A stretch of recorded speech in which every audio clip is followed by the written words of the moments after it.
Imuha na natin. Salamat kaayo ning kwarta, sir. Dako ra gyud ni nga tabang para sa kuha, sir, kaning bugas kaning gamay nga grocery. Wala jud ko nagdahom nga mobalik pa ka diri. Ginoo ray bahala nimo, sir. Sa akong kalisod ikaw ra jud nakatabang sa kuha, sir. Balik ko na ako, sir. Salamat gyud aning grasya nga gihatag nimo sa kuha, sir.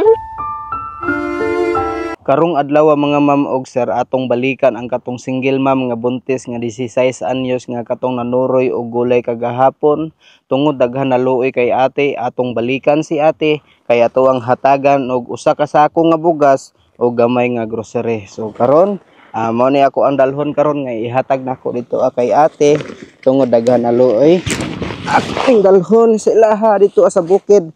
Atuon ako dito mismo sa ilahang medyo ibabaw gito ilahan, no, pero sige lang, ato ang atuon bahalag layo. Medyo bugat gyud ni mga ma'am og sir kay layo pa baya to akong atuon.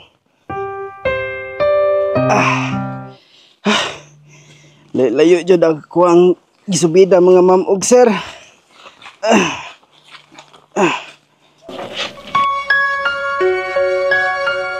Mayungod to diha te. Mayugod to sad, sir. Balik lagi ka, sir. Nimbalik ko diri karon te ba kay daghan man gud na luoy sa imong hate. Gidalhan ta ka karon og usa ka sakong bugas te unya. Napud ko'y gamay nga grocery. Kinsa may kauban nimo karon te? Ako lang, sir. Nga kong anak.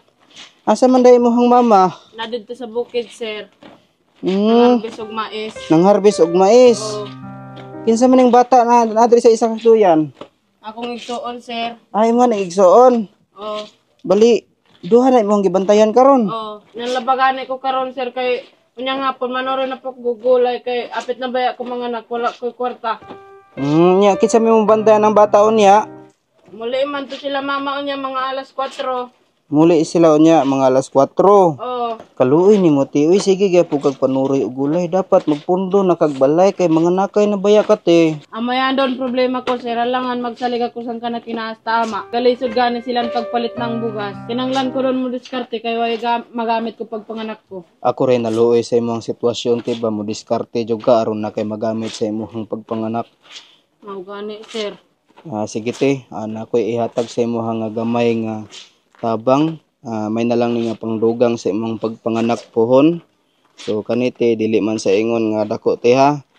Tama-tama lang pud ni nga pangdugang sa imong pagpanganak nimo. So hatagan te ka karon og gamay nga tabang. So diha na lang natin imuha na natin. Salamat kaayo ning kwarta, sir. Dako ra gyud ni nga tabang para sa kuha, sir, kaning bugas kaning gamay nga grocery. Wala jud ko nagdahom nga mobalik pa ka diri. Ginoo ray bahala nimo, sir. Sa akong kalisod ikaw ra jud nakatabang sa kuha, sir. Balik ko na ako, sir. Salamat gyud aning grasya nga gihatag nimo sa kuha, sir. Wala na problema sa kuha te, basta ikaw ayaw ka walag paglaom te. Kailangan manindigan nimo imong kaugalingon nimo nga kauban imong anak nga mo abutay pud nimo nga anak nga kailangan makalampos ka ani pagsulay ra ni sa imong kinabuhi nimo te. Salamat kaayo, sir. Wala na problema sa kuha te. So maginainay na ko te, muli ako. Kaulanon ba ya, sir? Sige lang, okay ra. Anad naman ko ana nga mabasa ko.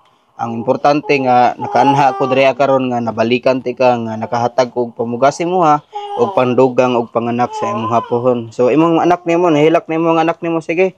Nay nako. Sige, sir. Salamat kaayo, sir.